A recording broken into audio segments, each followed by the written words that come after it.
Good evening, everyone. Welcome to New Comic Book Day Book Club.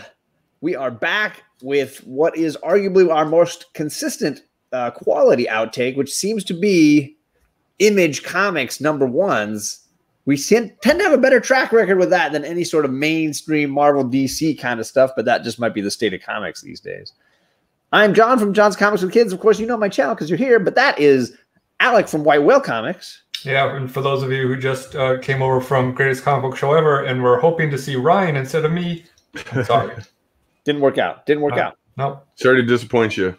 Yeah. But we do have the awesome privilege to have Mr. Metaphorical here with us tonight. It's your boy, Metaphorical. Heck yeah, I love the backgrounds, man. That's on Ben. Oh, there it is. Little Ben Caldwell art back there. A little red Ben Caldwell, red Sonia. Heck yeah. Yes, sir. I put the link for their two channels down below, but I'm sure you all know these guys. Definitely check out and sub up if you haven't done it yet. You can also find these gentlemen on Instagram if you want to check in with them there as well. Metaphorical Speculation is, I think, Meta's channel. On Instagram, yeah. Then Metaphorical everywhere else. So I'm probably going to change my IG soon, but, you know, lazy. It's hard, right? Where you start. I ended up creating a whole new Instagram just so that I could keep with the theme.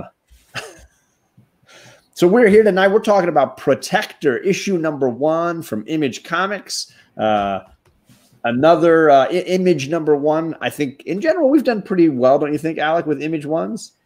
I mean, certainly better than Marvel #1s. Better than Guardians of the Galaxy #1s, or or Captain Marvel, or Ghost Spider, or I think like the one that really comes to mind that we both Undiscovered Country and Sonata were both kind of ones that we were less than hot on, but at the same time didn't like outright hate. Sure, but then I was willing to say like, hey, I got the enough enjoyment out of it that I wasn't like furious that I'd purchased it. I would say for the more often than not, the ones that we really end up liking a lot tend to be more creator-owned stuff. For sure. How about you, Meta? How do you feel about Image #1s? Do you feel like you read a fair amount of them? Yeah, I would say. See, this is a hard question because overall, I would say that Marvel is my favorite imprint. But I think that the more you get modern, the more you get up to the present day and going forward, the less relevant that Marvel and DC are. So, like, primarily when I'm collecting Marvel is back issues, and primarily when I'm collecting when I'm going like presently and going forward is independence. So, does that answer the question? No, totally. I mean, I know that for me, at least last year, the thing I kept coming back to was how much I was enjoying like Boom Studios and Image more than a lot of other imprints. I felt like, Once and Future, some Strange Skies over East Berlin, Something's Killing the Children. Boom Studios was doing some really good stuff. And then Die, Middle West, there were a lot of Image #1s as well that we were, at least that we started reading on Book Club. We were pretty happy with, yeah. Yeah. I mean, the thing about Image #1s or creator-owned #1s is, unless they're miniseries, they tend to, I feel like, lose steam a little bit for me because I think like it's such a hard and like ruthless game out there that people are like pitching these issues or they're pitching these series when sometimes they maybe don't have an idea of the bigger story because they're just like, oh, we have this idea for a story and it's going to be this great issue #1. Or a great 5-issue arc. Right. But something like Little Bird or Something Killing the Children or Strange Skies or East Berlin, they stick to that smaller format and say, okay, we have this story we can tell and we can design it really well. But something like Middle West, for me, really fell off because, and maybe I'm totally wrong about how they designed it, but for me, like the first couple issues were much stronger. Then all of a sudden it felt like they were just meandering. Yeah, I do think it's a challenge to keep the momentum when you extend a story. But with Little Bird and Something's Killing the Children, they both sound like they plan on building off of that first miniseries, right? But that gives them the opportunity to do what Die and Saga did less awkwardly by taking a long break, where they say, okay, here's the first miniseries, rather than here's issue 8, or issue 50, and guess what? We're not going to be back for a year. Which, and maybe Meta, you've noticed that. Do you think that's going to be the new trend for indies or for creator-owned comics going forward? Maybe they start doing miniseries, take a break like old British television, and then decide if they want to come back and tell it again. I mean, I think there's something to be said for that. I mean, I think that with a lot of these characters, we get like fatigue. I mean, they've been writing Batman stories for how long? Like, how many different ways can you tell a Batman story? And then it's like, it's getting to the point where, okay, now a new writer takes over. They tell the whole Batman story over again. Like, okay, fine. You came up with a new creative way to tell the Batman story, but it's like, it's still the Batman story. It's still the same. Still the core dynamics are not changing. Right. Like, we know he's going to have a guy named Alfred, you know, like, if there would be something to it, if there was actually something that was changing in the different iterations, but just getting someone's flavor of a Batman doesn't do anything for me anymore. So like, that's kind of why like now I can't even recommend people picking up Batman, because I'm like, or it becomes this thing where you tell people you want to read Batman, you grab this trade, you grab that trade. Don't grab individual issues off the shelf. Yeah. Right? You say, hey, go check out Court of Owls. Go pick that up.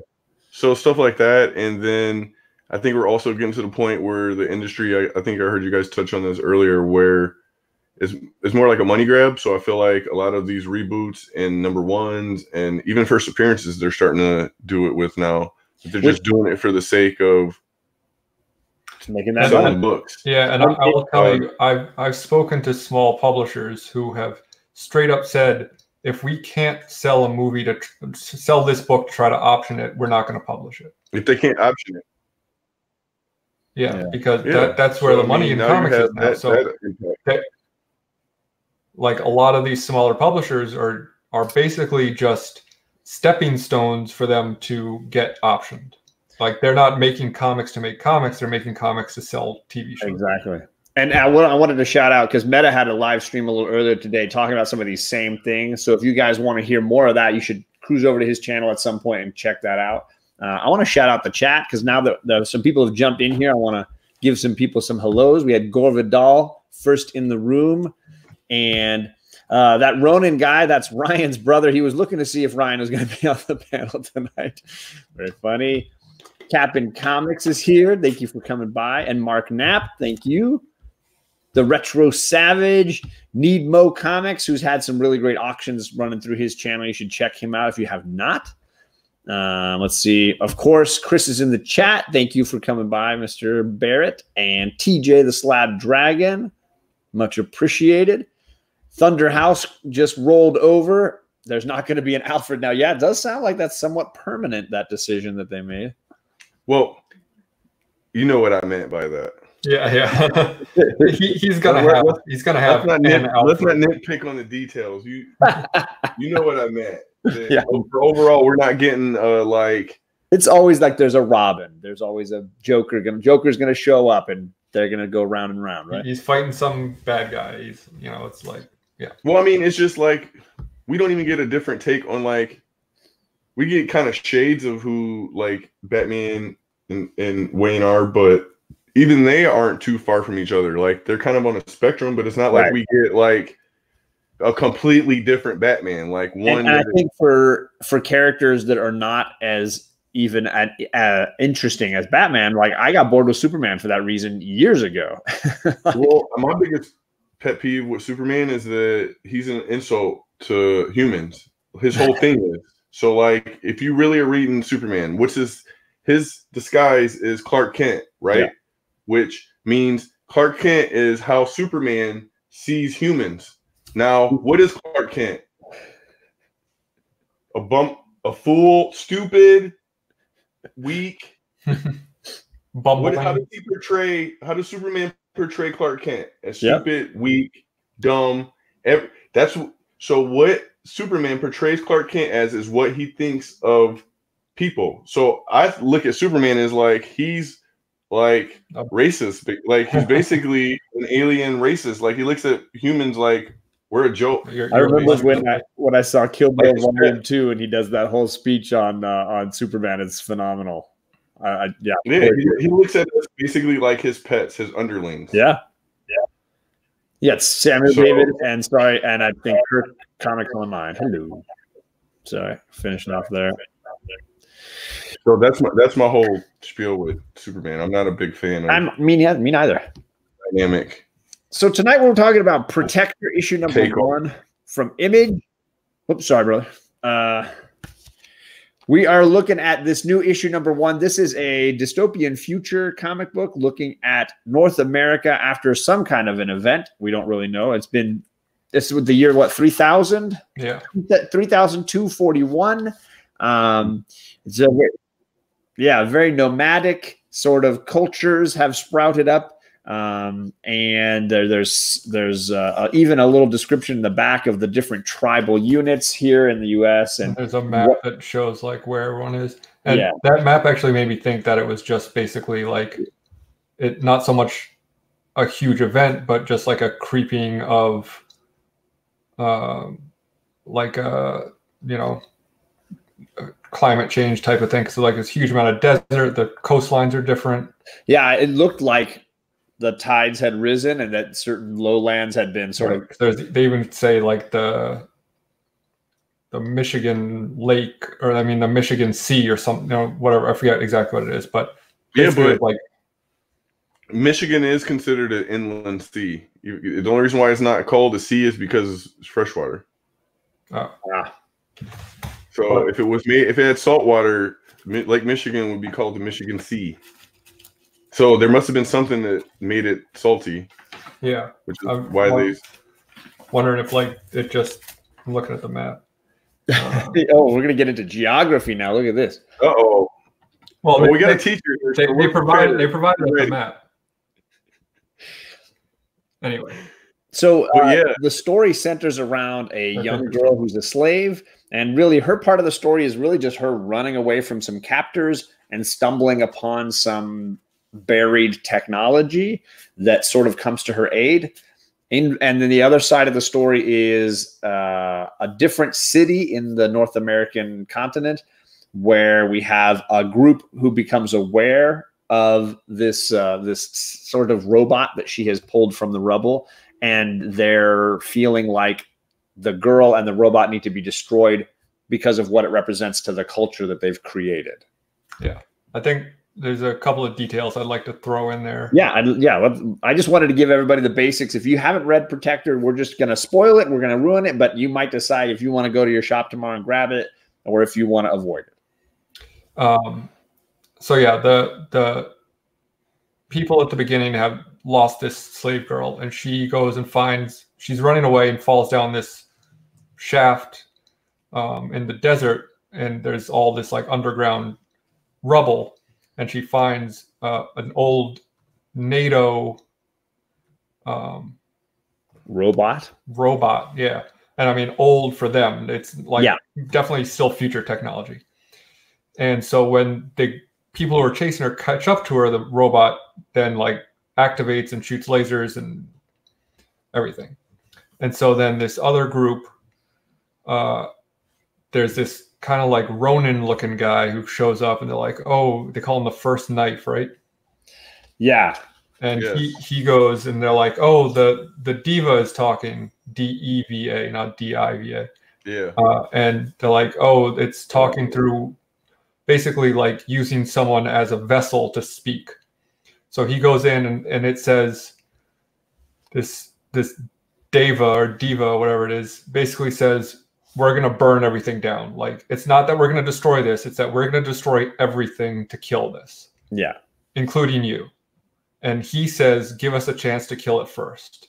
And they say, okay, you have this amount of time, but if you haven't killed it, like, I'm coming back and just burning everything to the ground.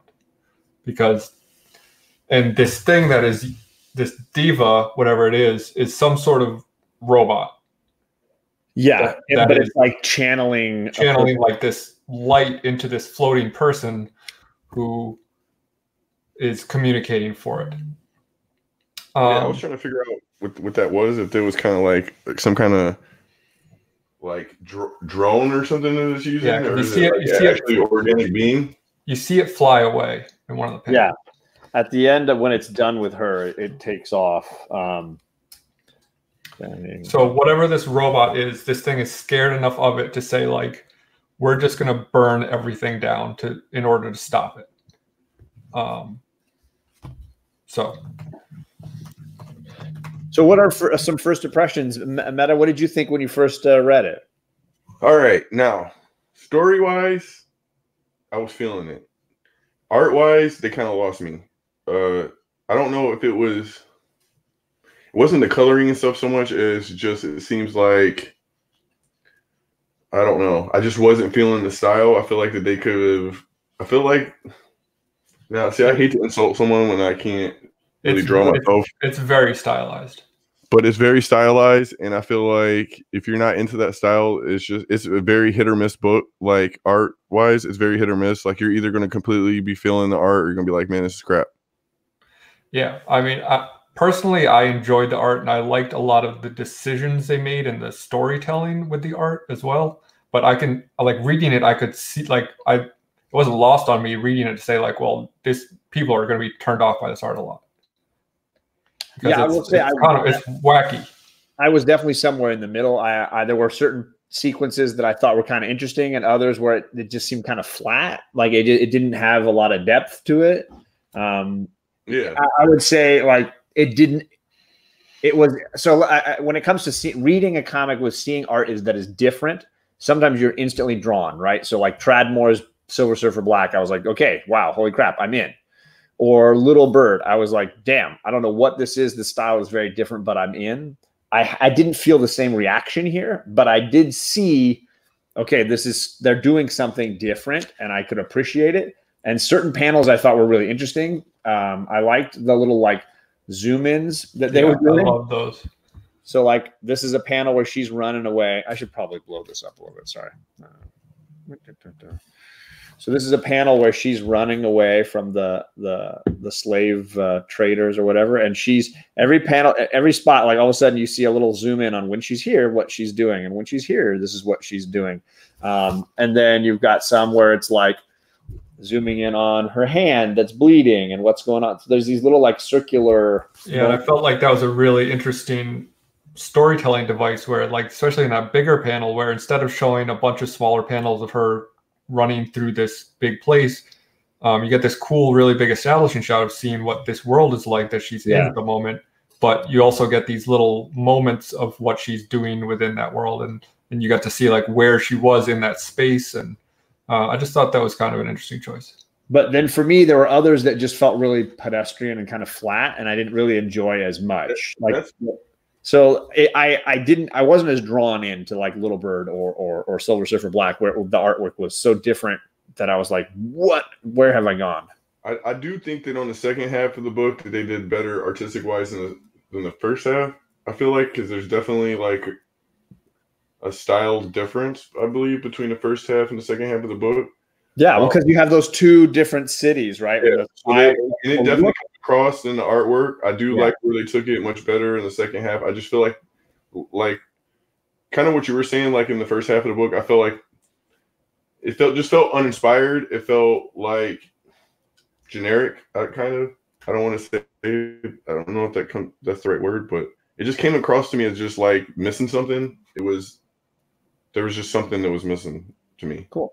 Yeah, I mean, I felt something similar, and even in the second bit, when you're getting obviously the color palette changes, right? We have a very desert beginning sequence, and it's almost like this sort of rainy jungle kind of foresty thing going in the second half.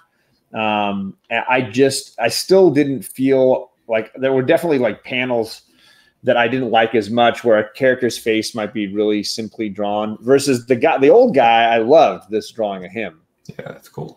It's like so detailed and interesting, but the little kid, he almost doesn't have eyes in one shot, but then he's got eyes in another shot. I just, the style was somewhat inconsistent for me on that level. I just didn't like it as much.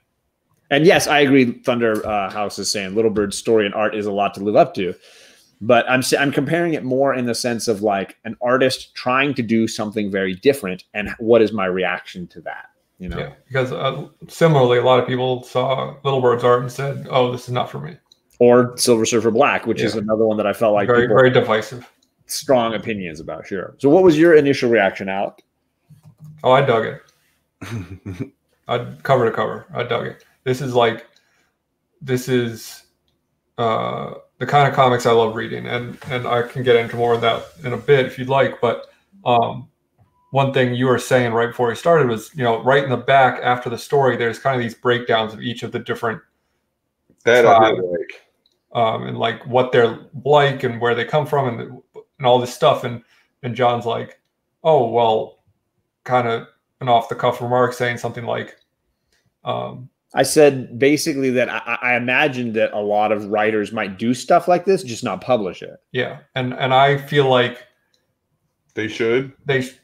A lot of writers probably don't actually do this, because I feel like it comes across in this story so much so that like that second half, that second group that we see them with like geese, and he makes a comment about, fattening up the geese. And so clearly geese are an important part of their ecosystem or their livelihood or whatever, if they sell them or if they eat them or whatever the case may be. But that's such a little detail that you don't see in a lot of books, because I feel like people don't put the thought into like something deeper beyond just what they're writing on the page. There's some great comments. The one time Alex likes something, I didn't pick it up. He likes it. Look, Alec likes it. Yeah, I mean, it's just like, okay, I'll go on my brief rant and then we can talk more about it later. Oh, here it comes. All right. Basically, this book does not spoon feed you anything. Oh, don't make me. There's no exposition. It's just like it throws you right into this world and makes you figure it out as you go.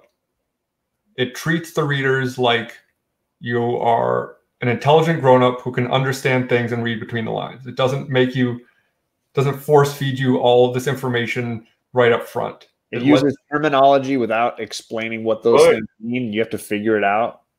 Just in case you missed it, I like it, like you were saying about the part they added at the back. Just in case you weren't able to read. Right. Here's a little encyclopedia about it. Yeah, there's basically I like that because they're like most of my older favorite long form stories lay out the worlds like that. They do a good job of doing that in the beginning of the book and kind of building that world before they start introducing characters and getting you to care about what's happening in the world. They flesh out the world. So yeah, and they could have spent this entire issue with people talking about the world they live in, and it would have been terrible and boring and dreadful. But comic books are very unique as a medium. I mean, I guess literature, you can do the same thing, but it's different because you have images in comics. You can't do this in movies because movies, you have a budget. You have to produce something that you can see. But comics, you're only limited by your imagination and your ability to draw or write. So you can do these fantastical, huge stories and don't. I wish I wrote Protector, Stonecutter Cam. People you don't have to end with a big reveal. This ends literally basically in the middle of a sentence. And there's no reason not to, because it's a continuing story. It doesn't need to be this big stop. Cliffhanger. No, it's a cliffhanger. That's what gets you to tune in next time. Right. But I say this all the time. I don't need a cliffhanger. I just need to want to read the next page. I will say one of the best cliffhangers or whatever I read last year was not a villain or a hero reveal. It was the moment at the end of, was it Die issue 4 or something, when she decides we're going to burn this mother freaking city down. Yeah. I was like, she's like, I got a great idea. We want him to find us. I'm just going to burn this. It was a plan. It was an idea. And it was now I can't wait to read the next issue and see what they're going to do. And it wasn't a person. Yeah. So, I mean, it's just I wish more people would take the medium seriously and allow it to do what you can do with it. Because, and it doesn't even have to be like these huge epic, you know, space things with crazy worms and dinosaurs. Like we talked about Strangers in Paradise a couple weeks ago, and that is completely, I mean, realistic. There's nothing like fantasy beyond the realm of possibility in it. Right. But still, it's, you know, it doesn't hold anything back. It doesn't like speak down to the reader. And I feel like comic books are doing that so much now, where it's just like, ugh, so I don't think it's comic books though. I mean, yeah, sure, movies and TV are doing the same thing. Everything nowadays, they treat everyone like they have super thin skin, like they're stupid, like they need to be, like we can't figure out the points to things or the morals or like the underlying values, or like we need to be told how to feel, told what our values are, told what our morals are, you know. Right. We can't decide anything for ourselves. There was a time when that was assumed to be known, like what you call common sense, you know, like you didn't, what was understood didn't need to be explained. Yeah. Well, and I think when the more people want things spoon fed to them, the more they want that, you know, what is it, comfort viewing or reading, the less they want something that challenges them, I think would be the other side of the coin. Sure. And it's that you get used to it. So yeah, it makes you lazy. And so then, you know, something comes along that does challenge you, and the earliest reaction is probably going to be like, oh, this is change and I don't like it. But I think sometimes you question that reaction and wonder, like, what is it, just because it's going to require more focus from me or more attention? I know that people are getting frustrated with the later issues of Die, and it's like, well, for me, they demand more reading. I need to read them more than once, and I get a lot out of them on a reread. And I don't want to make it sound like I think no issue should ever have a cliffhanger. If you have a cliffhanger that works for the story, that's great. But the rest of the issue should be good leading up to that cliffhanger. I should not be wanting to read the next issue just to see what happens next. I should want to read the...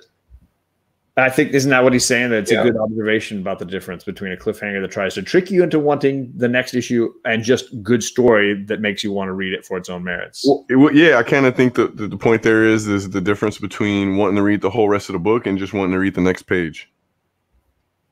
Right? Yeah. And so, yeah, I totally agree. So on this story, how would you guys feel about the story here? For me, it felt really light on story. We have just this little bit with the girl running. Most of it is just her running away, and then the robot. Then you have the more exposition or dialogue heavy bit is the old man coming out of off of the ocean onto land and meeting with the leaders of this group and seeing the robot. And that little discussion, that's kind of it.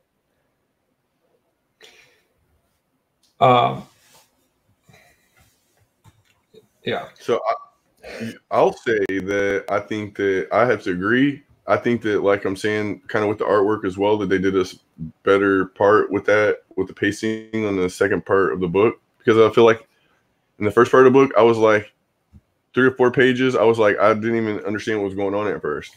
Like, but then once I got to like halfway and then I went back and kind of reread it, then it made sense to me. But like, if we were just taking it like first read through, no allowed to go back in pages, I would have been completely confused probably to like page 5 or 6. Because there wasn't a lot to go on. You just see these panels of like they're chasing this really happening. It doesn't really give a context at the beginning or to say what's happening. You kind of just boom, you're in which this happens all the time, but my question a few pages. Is that necessarily a bad thing where you have to take I would say like dialogue wise, there wasn't a lot of dialogue in the first half. Sure. So it's like where are you pulling? And then we were saying, well, with the art isn't like high res or anything. So if you're not gonna build the story with writing, so I feel like they didn't really knock it out the park with either one of those. Like they didn't knock it out the park with telling the story with the artwork, and they didn't knock it out of the park telling the story with just the writing itself. Does that make sense? Yeah, so it's kind of in me, between. It was like short on story, but I think at the same time, I didn't feel like I wasn't getting much out of it. Like I felt like there wasn't a lot of dialogue, obviously, in the first half, and even in the second half. And the story focused on just her finding the robot and people saying the robot's bad, we got to kill it. But there was more meat in this than there was in the Guardians of the Galaxy we read last week. Oh my God, yeah. Well, yeah, but that's not really fair. Well, isn't it though? Because there was way more dialogue, there was way more action than the other one. There was way more, there was like there was more of everything, but there was way less of it. Yeah. Facts. I'm wondering if that comes of having to, when you're playing in the playground with other people's toys, right? Like you have to be within their universe. I feel like there's a lot more expectation that you have to set things up. You can't let the space fill in for itself. Chaos and Comics is defending Perry in the chat. He said he's an engineer, by the way, probably one of the more intelligent and intensive careers in the community. Feel I should mention that? Yeah. None of us think Perry's an idiot. We all like Perry. We all love Perry. He likes to play that joke. He is absolutely an awesome guy. Yeah, we're just playing with him. He does say though, others may not. Plus, he's not here. That's fair. Yeah, that's fair. Talk on him when he's not in the chat. We love Perry. For all we know, he's lurking on us. He's probably he's in here lurking somewhere. Yeah. So I mean, like, if you were to rate this out of 10, what would you give it? Art and story, you mean? Like as a complete issue combined? I feel like it's an 8, maybe 8.5, somewhere in there. Yeah, I could give it like an 8. I go with 8. Yeah, I'd give it a solid 9. Like I said, these are the kind of comics that I would much rather read. Like, the first few pages didn't have a lot of dialogue and the art was kind of weird, but like I just enjoyed it more because it grabbed my attention more than something like Guardians, where it's just like characters telling each other what's going on. And obviously, like I'm not saying I want dialogue. I think that the world like unfolded for me. I don't need to meet her slave owner, although they talk about the slave owner a bunch. We never actually meet that person. We have the people who are in charge of like corralling the slaves that are the villains sort of that we meet. The universe unfolded very clearly. You have slave owners and a slave. The slave is running and the slave owners are trying to get them. Like, you don't need the full history of any of this to get it. And obviously there's fun in letting that unfold so that later issues can keep filling in little blanks as you go along. Much like when we read Middle West and we were all like, what is with the pink water bubbles that are behind everything? Like, what is all this stuff? It's just world building. Like, it might not even have anything to do with the storyline, right? But it creates a richer universe to it when you have details like that, like the geese. It's a great question, Stonecutter. Would you read the trade? Would either of you buy the trade for this? If you could go out tomorrow and just buy the trade for this. Yeah, this is a 5-issue series, by the way.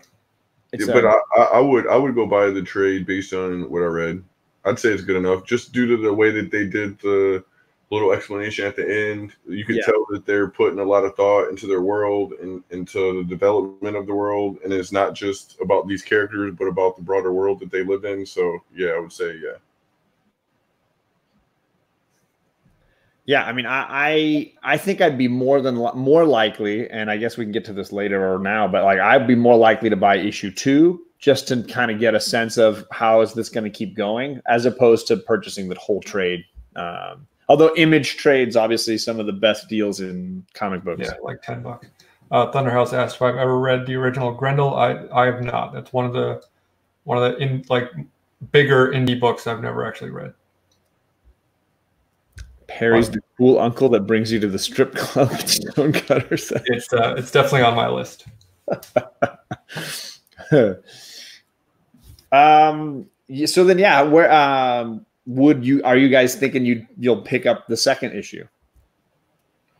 Yeah, I'm going to pick up the second issue and check it out. I want to see. I'm interested to see what. Like I'm saying, even though I understood the first issue, I'm still interested to see what is this whole dynamic between the technology and why there's a lack of technology and kind of what happened. So, yeah, I mean, it's like I said, it's 5 issues. It's going to have to really like take a turd in the next couple for me not to buy all 5 at this point, because I liked it enough that I want to see where it's taking the story, and it's got a robot in it. It's got a robot. I'm already kind of hooked. Yeah, I usually like to give Image ones that I enjoy at least a second issue just to kind of get a sense. That's what I did for like Sea of Stars, which I enjoyed issue 1, and I tried issue 2 and it felt like, it's not going quickly enough for me, so I stopped that one. But others like Middle West, I ended up going almost 12 issues on that one. So that's just the way I usually do it. And this one was certainly good enough to earn a second issue from me. Chaos and Comics says this trade won't be $9.99 if it's not ongoing. Yeah, probably true. I feel like the reason they do the $9.99 is to hook you in. Always the way, sucker you. Wait, all these little dirty tricks they pull on us now. First appearances, reboots. But I mean, I think I said this last week or a couple weeks ago, where like Image really lives off the trade game, because I mean, there's something to be said for a lot of people were saying that trades are killing single issues. Yeah, what's the point to buy a single issue, especially when like people who are, and I'm not disparaging these kinds of fans in any way, but fans who become comic fans from movies, they're not going to come in and buy a bunch of single issues. They're going to come in and buy trades because they want to read the stories. Or they'll just click on Amazon and buy them that way. Right. Well, I mean, wherever they get them. But I'm saying you can buy them quickly and not have to go to and find a shop and then hunt for issues or anything. And like, if you want to read comics, it's way easier and more satisfying to read a trade than it is individual issues. Well, I remember you complaining about Saga and making it feel like that was a comic that had become a read it only in trade because that's where it's made to be read. And I would be shocked if Brian K. Vaughan didn't say anything differently. Like, it is same thing with Walking Dead. They were clearly written for trades. Like, Walking Dead would have their little mini cliffhanger at the end of every issue, and then every 6th issue or whatever the end of the trade was, it'd have a big cliffhanger. Like, you're telling me that they're not writing them for trades? You're out of your mind. Well, yeah, or is the idea that it's like old Sweeps TV series where they're trying to like tell a story arc and then the story arc ends at Sweeps week and then tell the next story arc. Do you know what I mean? They're doing things in arcs instead of individual issue stories. Now they're doing 6-issue stories. Yeah. TJ says, do you think the shorter series is because it's more conducive to a streaming series for the likes of Netflix? I think that's probably part of it. I think another part of it is that for them to take a chance on a 5-issue series and give someone the go-ahead to make it is a lot different than giving someone the go-ahead for an ongoing that might not sell well. And it seems like our chat is definitely agreeing that they like reading Image trades and that they've read a lot of the big ones like Walking Dead or Saga that way. I mean, buying Image #1s are like, if you like to spec, they're a good thing to spec on because a lot of them will go up in value, but yeah, if you want to read Image books or like most small publisher stuff. I just bought that Monstrous Volume 1 because I'd never read it, the first trade. That is an enormous trade for $9.99. Yeah, the first one is really big. When you look at, and I was looking at trying to talk some people into reading Old Man Quill with me, and the 2 trades combined for that are like $35. Yeah, crazy. That's insane. And that's 12 issues that you're getting. $35. I went on eBay and you can buy all 12 issues shipped to me for $15. They're actual issues? Actual first print issues. Yeah. Yeah.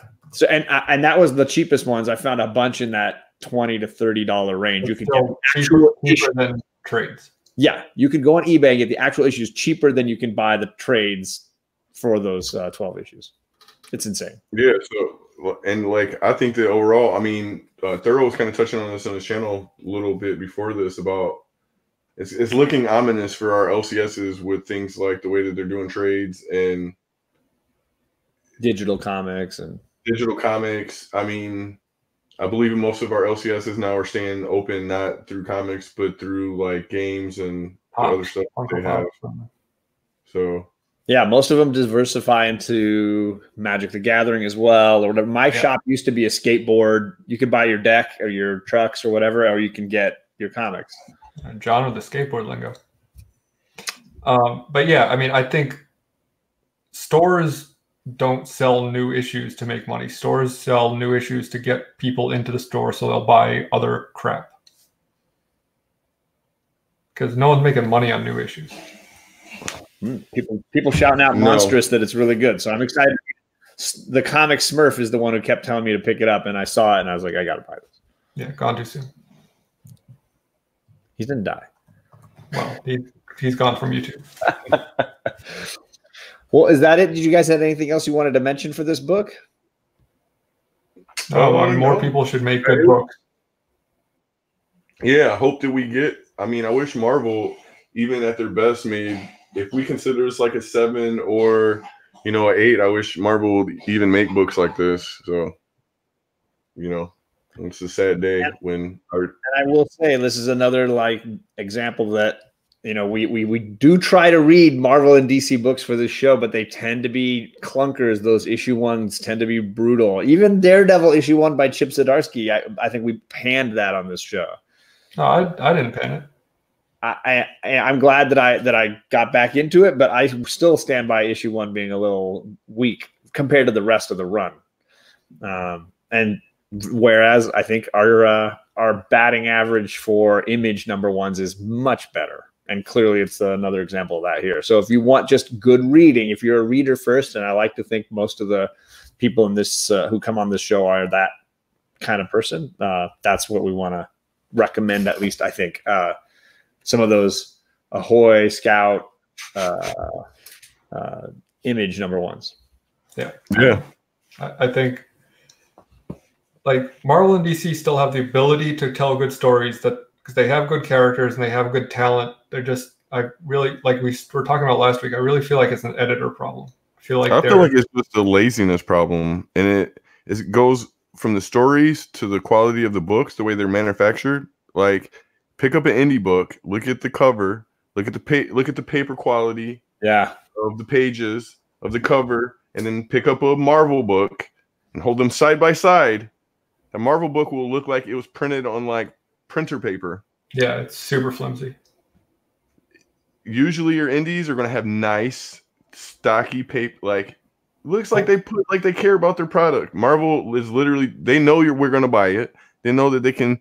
Like, half the time we can barely even touch our books now without damaging them. Forget it. A black Marvel cover, you're gonna 100% get a fingerprint on it. Cannot avoid it. That's what I'm saying. So, like, how is it that they're so delicate now you can't even touch them unless you have gloves on? Yeah. Or the ink will smudge. You'll ruin the book. Thunderhouse, I wanted to highlight this comment. He was worried it was going to be another Undiscovered Country clone. And I will say, like, I like this definitely more than Undiscovered Country. Undiscovered Country wishes it was this book. And I didn't hate Undiscovered Country, but I did not go out and buy issue 2. I just thought it was disappointing. TJ says, I love Daredevil 1, and I said so on the show. I guess you were the only one who really didn't like it. I guess I'm the only one that maybe I got to go back and rewatch what I thought about it, because I didn't end up getting issue 2. I had to go back later and find 2, 3, and 4. I think I remember you saying you weren't going to get issue 2, but I don't know if you like panned it. I don't remember either. So Alec, you got anything coming up on your channel people should be aware of? No. Who said man? This yeah, he's not having it. I know Meta, he's dropping. I mean, he's back and he's big and he's bold. What is going on over there at the Meta channel, brother? Well, I'm going to switch on my schedule for Monday and Tuesday. I'm going to probably start now. It's a good segue, I guess, for what we're talking about. I'll start just focusing on these. And like, I'm going to do Monday Macabre, which most of horror titles are not Marvel or DC. I'm sprinkling the majority of them are indies. So Mondays are going to be Monday Macabre, and then on Tuesday, instead of doing New Comic Book Day recommendations, I'm probably going to just start focusing more on like Kickstarted comics and ones that are like crowdsourced and stuff like that. Like ones that probably are off of everyone's radar that are like the super indies. So I feel like that they're not getting enough attention, and even possibly haven't like interviewing some of those people, have them on the show in order for like the community to get to know them and stuff like that. So and then the rest of the week would just be my standard stuff. Like Wednesday, like tonight, do Night and Nerdy. Usually just have different guests on talking about, you know, whatever topics for the week. On Thursday, I do what's selling, and then Friday I do like my weekly unboxings for like whatever I've been getting in for the week. So nice. I just actually read an article. You'll see me somewhere pretty much every day. If not, you know where to find me. Twitter and Instagram, and of course YouTube. His link is in the description below too, and he's in the chat too. He's been saying stuff in the chat. You just click and go over. I just read an article about how Kickstarter is actually going to do an anthology book of their like best comics of the decade. Thought that's pretty cool. Yeah. Yeah. One thing I might do, and I'm hesitant to say it because I might say that I'm going to do it, and then I'll just be lazy and not do it. But I might do an auction coming up of just sketch covers. So I might do like 5 sketch covers and just auction them off. That you've drawn or that are blank stuff? That I've drawn. All right. But that also is very risky because no one may care, and I might feel like a real jerkhole after it. I guess it depends on what you draw on it. Yeah. I wanted to mention, and I'm expecting some devil or sad face emojis in the chat from TJ. I'm not going to be around next Wednesday, so I'm going to miss both of the shows that you've seen me on tonight if you've been jumping between the core and here. We have some family coming into town, and they're only here one night, so we're going out to dinner, so I will be gone. I'm not sure if Alec is going to spring something on everybody next week on Wednesday, or if he's just going to blow this. I don't know. I got to look at the list. If there's anything that's like definitely worth talking about, I might do a show. But if not, I'm not going to do a show just to do it.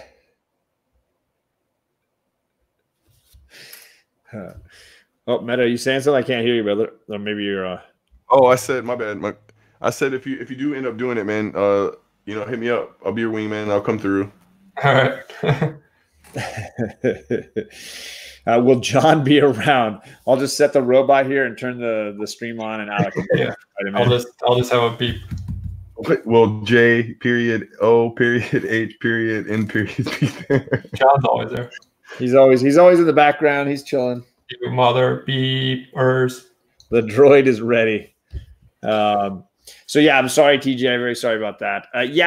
Gore, I got to get to you on that. I haven't checked my comments in my last couple of videos after this busy weekend, but I will definitely do that. So keep an eye out on Instagram. We'll let you know if Alec is doing something next Wednesday, and obviously Meta, he's all over Instagram. You can definitely be finding him there. And then in 2 weeks, we'll let you know what book we're reading so that you can make sure if you want to pick up that great new indie book, or if you want to skip that hot garbage Marvel book, whatever it is you're getting.